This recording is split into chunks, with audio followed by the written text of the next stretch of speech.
Hey everyone, Kevin P. McAuliffe here, and I am back again with another Creative Cow tutorial. And in our ongoing look at learning Avid Media Composer and Symphony, I got an email from a viewer that I think warrants a tutorial. It's from Steve, and Steve says, "Hey Kevin, I video my son's tennis matches. I then want to edit them and put them on discs. In the video, I want to incorporate a tennis scoreboard that looks something like the attached picture. After each point, I want to be able to change the score quickly without having to completely rebuild the scoreboard. I want to be able to change each number and name on the scorecard individually. The scoreboard would just stay up in the corner of the screen, but I would change one or more of the numbers whenever a point ends. Is this something I can use Marquee for? Would a template work well for this? Can you give me some ideas about how to go ahead with this? A tutorial would be great too, but that's probably asking a bit much." Well, you know what, Steve? I don't think it's asking a bit much, because you know what? We're, in this case, going to build one for tennis. But I think when we really look at this, we can actually incorporate this really into any sport, because you see, most sports have very similar looking scorecards. Granted, on the left side of the tennis scorecard that I just showed you earlier, it looks a little bit different, but as far as the score and things like that goes, like I said, it can really be transferred over to a lot of different sports, many different editing applications where we can use that type of technique. So in this tutorial, we're going to take a look at building the tennis one, and for anyone out there that's editing different sports, keep this in the back of your head as something you might want to incorporate into your edits. Okay, let's get into Symphony, and let me show you how we're going to build this. Okay, now before we get started, there are a couple of fonts that we're going to need to use in this tutorial. Now these fonts, they cost a lot of money. No, actually they don't cost any money. I would never send you someplace where you actually have to spend money on something. These fonts are absolutely free. You can just head on over to the websites I'm going to show you, download them if you want to follow along. So what I'm going to do is I'm just going to Alt-Tab here into Firefox, or Command-Tab, obviously, for all my Mac friends out there. And the first site you're going to want to go to is beex.net. So that's beex.net/freebies/fonts/the10, the number 10, best free pixel fonts with a dash in between each of them. And what you're going to do is you're going to scroll all the way down towards the bottom here, and Ventouse is the font that we want to download. Here it is right here. Then what we're going to want to do is we're going to want to head over to another website called, it's kind of a great name, it's actually called www.fontsquirrel.com/fonts/digital-dream. And this is what's going to give us the actual scorecard. That first font is what's actually going to be used to type out our names. And this one's going to be used for all of the scoring. So once you have those downloaded and installed, we're going to want to head into Media Composer or Symphony. So I'm going to simply Alt-Tab into Symphony, and we're just going to open our graphics bin.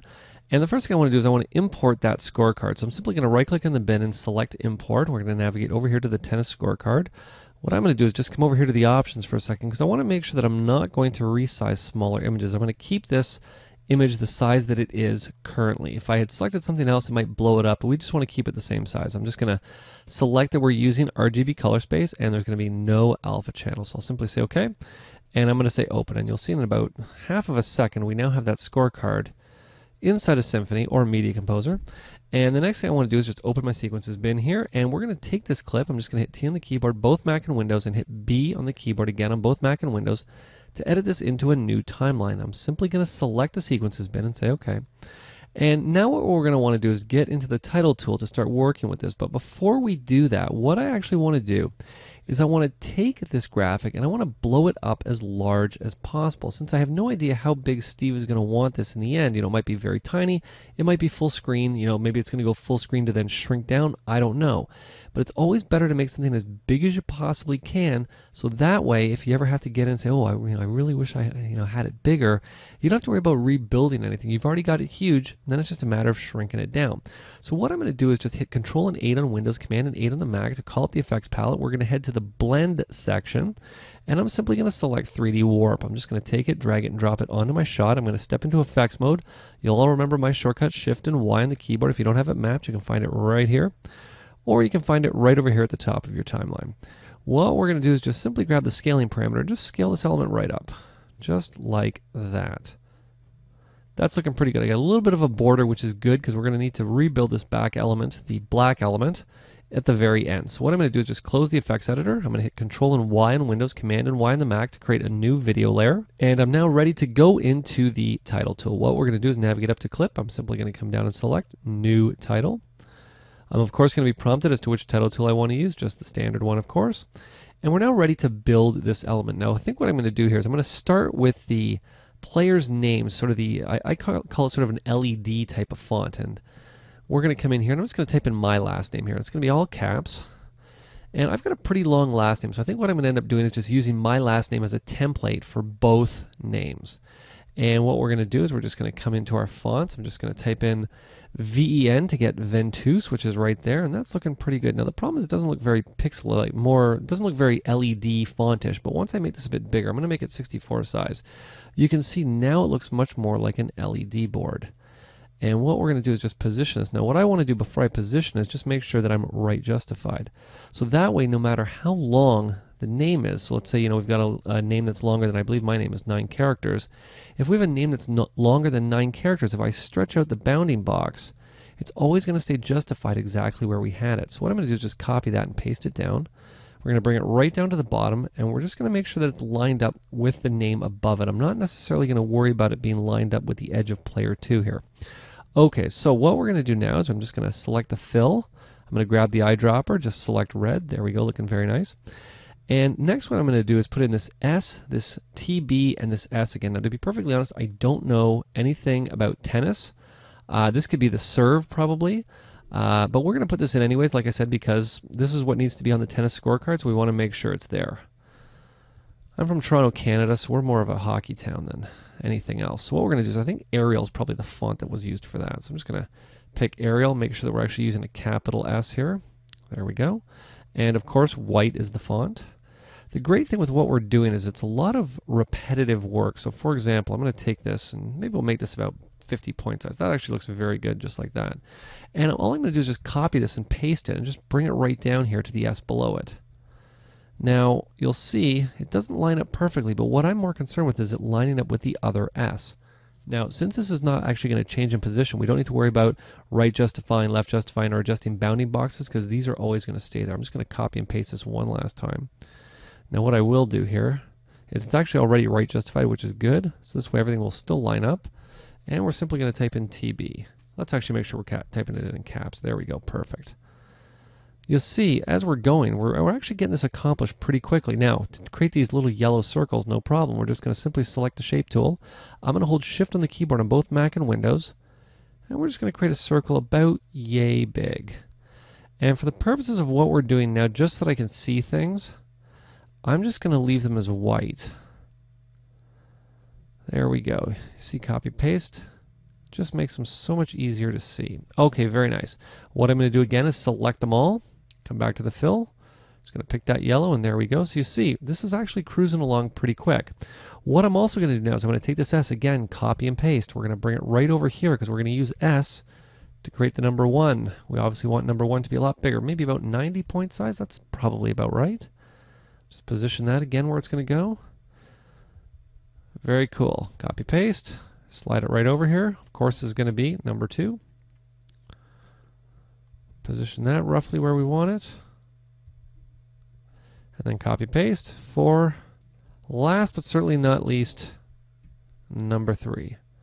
Now, of course, we've got these red dots. Now, here's what's important to keep in mind about these red dots. Now, this obviously tells me who won this set. So what we're going to want to do when we create the initial template is we don't want to get in and get specific in the initial template. What we want to do is, I'm just going to take this circle here, I'm going to copy and paste this. We're going to want to create 2 red circles, believe it or not. Reason being is that once we start rolling here, let's actually make sure I drop the right thing, there we go, is that I want to get in and just select one or the other. So copy, paste. We want to make sure that we have everything in here when we start.